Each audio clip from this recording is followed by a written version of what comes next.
இருப்பது ஈஜிஎஸ் பிள்ளையின் சமுதாய வானொலி 90.0. இது நம்ம ரேடியோ நாகை ரேடியோ.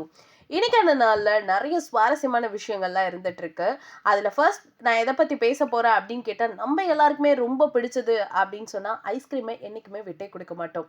முக்கியமா சொல்ல போனா இந்த சாக்லேட்டும் ஐஸ்கிரீமும் ஈடு கொடுக்க முடியாத அளவுக்கு நிறைய பேருக்கு ஒரு விருப்பமான ஒரு விஷயமா இருந்துட்டு இருக்கு. மழை காலமா இருக்கட்டும், வெயில் காலமா இருக்கட்டும், எந்த காலமா இருந்தா எனக்கு என்னப்பா, நான் ஐஸ்கிரீம் சாப்பிடுறத விட மாட்டேன்ப்பா அப்படின்னு சொல்லிட்டு விதவிதமா இன்னைக்கு ஐஸ்கிரீம்ல எக்கச்சக்கமான ஃப்ளேவரும் வந்துருச்சு. எல்லாத்தையுமே ட்ரை பண்ணி பார்த்துருவோம் அப்படின்னு சொல்லிட்டு நம்ம வேற லெவல் பண்ணிட்டு இருக்கோம்.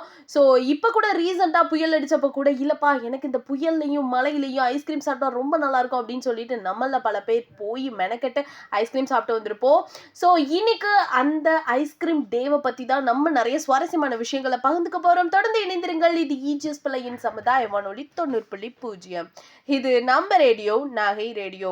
ஓகே, நான் ஸ்டார்டிங்ல இருந்து எண்டிங் வரைக்குமே ஒரு விஷயத்தை பத்தி விட்டு கொடுக்காம பேசியிருக்கேன் அப்படின்னா அது ஐஸ்கிரீம் தான். ஸோ இன்னைக்கு அந்த ஐஸ்கிரீமை பத்தி வரலாற்றை தெரிஞ்சுக்கலாம். எப்படியெல்லாம் அந்த ஐஸ்கிரீம் கொண்டு வந்தாங்க, இன்னைக்கு அது நேஷனல் ஐஸ்கிரீம் தினமா கொண்டாடிட்டு இருக்கோங்கிறத நிறைய விஷயங்களை தெரிஞ்சுக்கலாம். தொடர்ந்து இணைந்திருங்க. அமெரிக்காவில் விருப்பமான இனிப்பு விருந்துகள்ல ஒன்றா இன்னைக்கு இருக்குது ஐஸ்கிரீமை தான் ஃபர்ஸ்ட் அவங்க கொண்டாடிட்டு இருந்தாங்களாமா. இந்த ஆண்டு மட்டும் இல்ல, வருஷம் இந்த நாள்ல ரொம்பவே சிறப்பா வரவேற்றுட்டு இருக்காங்களாம். ஒரு சுவையான ஐஸ்கிரீம் கோன் அல்லது ஏதாவது ஃபிளேவரான ஒரு விஷயத்தை அவங்க வெளிப்படுத்தணும் அப்படிங்கிறதுக்கான சிறந்த வழியா இருக்கிறதுக்காக தான் இந்த ஐஸ்கிரீமை இன்னைக்கு இவ்வளோ பெரிய பேச்சில் இருந்துட்டு இருக்கு. நம்ம வீட்டில் உள்ளவங்களும் சரி, நம்ம கூட இருக்கவங்களும் சரி, இல்லப்பா சாப்பிடாத, சளி பிடிச்சிரும், அது சாப்பிட்டீங்கன்னா அவ்வளோதான், உனக்கு உடம்பு சரியில்லாம போயிடும்னு சொல்லி நிறைய டிராபேக் சொன்னாலும், ஐயோ அதெல்லாம் கிடையவே கிடையாது, நான் ஐஸ்கிரீம் சாப்பிட்டே ஆவேன் அப்படின்னு சொல்லிட்டு அட்டம் பிடிச்சிட்டு ஐஸ்கிரீம் சாப்பிடுவோம். ஸோ இன்னைக்கு தேசிய ஐஸ்கிரீம் தினம் கண்டிப்பா நம்ம சாப்பிடாம இருக்க மாட்டோம். மறக்காம இன்னைக்கு ஒரு ட்ரை போட்டுருங்க. ஓகே, தேசிய ஐஸ்கிரீம் தினம் அப்படின்னா என்ன அப்படிங்கறத ஷார்ட் அண்ட் ஸ்வீட்டா சொல்ல போறேன். தேசிய ஐஸ்கிரீம் தினம் அப்படிங்கிறது அமெரிக்காவில் ஒரு விருப்பமான ஒரு இனிப்புகள்ல ஒன்றா தான் கொண்டாடிட்டு இருந்திருக்காங்க. நாடு முழுவதுமே பல ஐஸ்கிரீம் கடைகள் இன்னைக்கு சிறப்பு சலுகையோட நடத்திட்டு தான் இருக்காங்க. நிறைய விளம்பரங்கள் வந்துட்டே தான் இருக்கு. இனிமே நம்ம உள்ளூர் கடைகளா இருக்கட்டும், ஏன் வலைத்தளத்துல பாக்குற கடைகளா இருக்கட்டும், எது வேணாலும் இருக்கட்டும், அந்த இடத்துக்கெல்லாம் இன்னைக்கு பகிர்ந்துக்கோங்க. ஐஸ்கிரீம் டேன்னு மறக்காம சொல்லிடுங்க.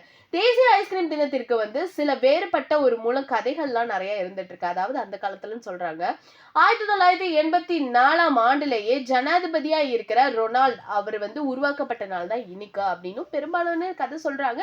பட் அது உண்மையா அப்படிங்கிறது இன்னைக்கும் கேள்விக்குறிதான்.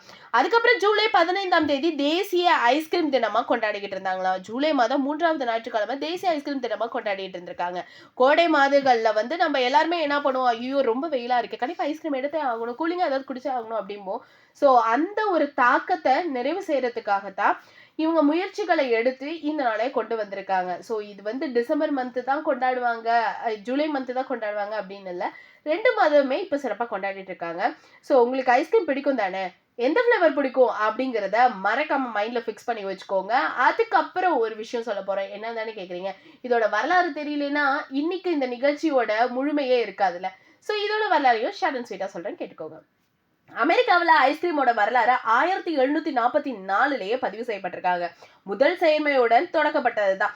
இந்த செயல்முறைகள் பால், கிரீம், முட்டை இந்த மாதிரி நிறைய உறைந்த கலவைகளை எல்லாம் வச்சு நிறைய பழங்கள்ல எல்லாம் இது பண்ணி, அது மட்டும் இல்லாம இந்த பழத்துக்குள்ள இருக்குள்ள சின்ன சின்ன சீட்ஸ், அதாவது அந்த கொட்டைகள், அது எல்லாமே சுவைக்கப்பட்ட மாதிரி அதை மாற்றி அமைக்கப்பட்டாங்க. அதுக்கப்புறம் 1851ல நம்ம அறிய முடியாத அளவுக்கு ஐஸ்கிரீம் ஒரு வடிவமாவே பெற தொடங்கிடுச்சாமா.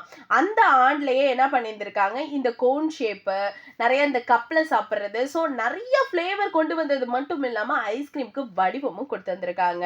ஸோ அதனால என்ன பண்ணிருக்காங்க, அந்த வடிவத்தை பார்த்துமே நிறைய பேர் இது கண்டிப்பா கிரீமியா இருக்கு, டேஸ்டா தான் இருக்கும் அப்படின்னு சொல்லிட்டு பல பேர் வரவேற்கப்பட்டு நிறைய இடத்துல இதுங்களுக்கான கடைகள் திறக்க ஆரம்பிச்சாங்க.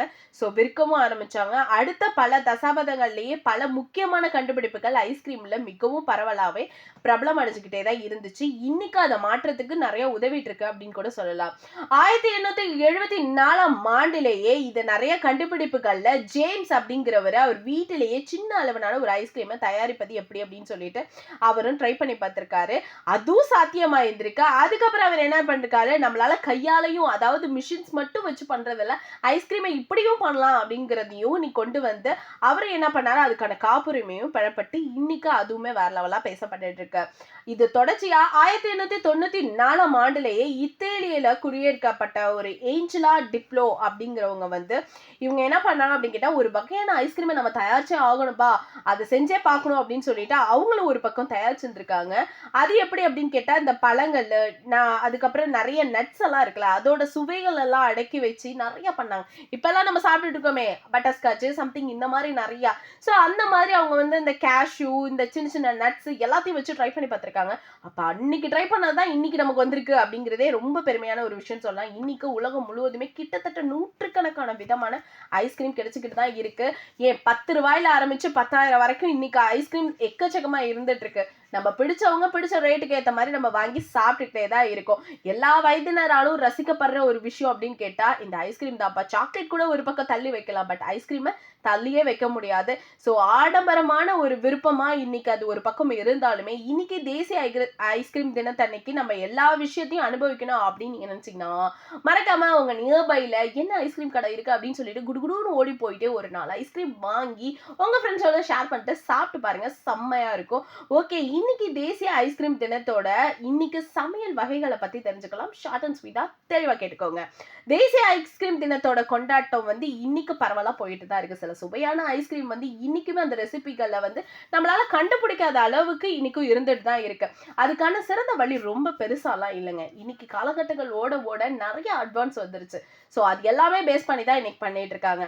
சாக்லேட் பீனட் பட்டர், அதாவது ஐஸ்கிரீம் பைன்னு சொல்லுவாங்க. ஸோ இந்த பை எப்போதுமே ரொம்ப ஹிட்டான ஒரு விஷயம்னு சொல்றாங்க. ரொம்ப எளிதானது. அது மட்டும் இல்லாமல் இது எப்பொழுதுமே குழந்தைங்களுக்கு இடையில வந்து நிறைய வரவேற்பு கொடுத்துட்டு இருக்கு அப்படின்னு சொல்லிட்டு இருக்காங்க. அடுத்து ஸ்ட்ராபெரி சிஸ்கோ அப்படிங்கிறது. ஸோ இதை பொறுத்த வரைக்குமே பிரியமானவர்கள் வந்து இந்த சுவையை எப்பொழுதுமே ஈர்த்து பிடிச்சிரும் அப்படின்னு சொல்றாங்க. கோடை காலத்துல தான் இது அதிகபட்சமா கிடைக்கும்னு சொல்றாங்க. அடுத்து குக்கீஸ், அதாவது குக்கீஸ் மற்றும் க்ரீம், அது ரெண்டுத்தையும் சொல்றாங்க. இது வந்து ஐஸ்கிரீம் கேக் இப்போ வந்து ரொம்ப ஃபெமிலியரா இருக்குல்ல. ஸோ நமக்கு கேக்கு பிடிச்சவங்க கேக் மட்டும் தான் சாப்பிடணும்னு இல்லை, ஐஸ்கிரீம் கேக் ரெண்டுமே கலந்த கலவையா இன்னைக்கு இருந்துட்டு இருக்கு. ஸோ இதையும் வந்து எளிய முறையில கொண்டு வந்து இன்னைக்கு ஒரு பெரிய இடத்துல இருந்துட்டு இருக்கு. ஸோ இவ்வளவு சொன்னா முடிவுல ஒரு சின்ன விஷயத்த சொல்லாம போயிட்ட பாத்தீங்களா. தேசிய ஐஸ்கிரீம் தினம் அப்படிங்கிறது குடும்பம் மற்றும் நண்பர்களிடையே இன்னைக்கு ஐஸ்கிரீமை விருப்பமான சுவையை வந்து அனுபவிக்கிறது மட்டும் இல்லாம ஒரு சிறந்த நேரமா எடுத்துட்டு இன்னைக்கு சூப்பராகவே செலிப்ரேட் பண்ணுங்க.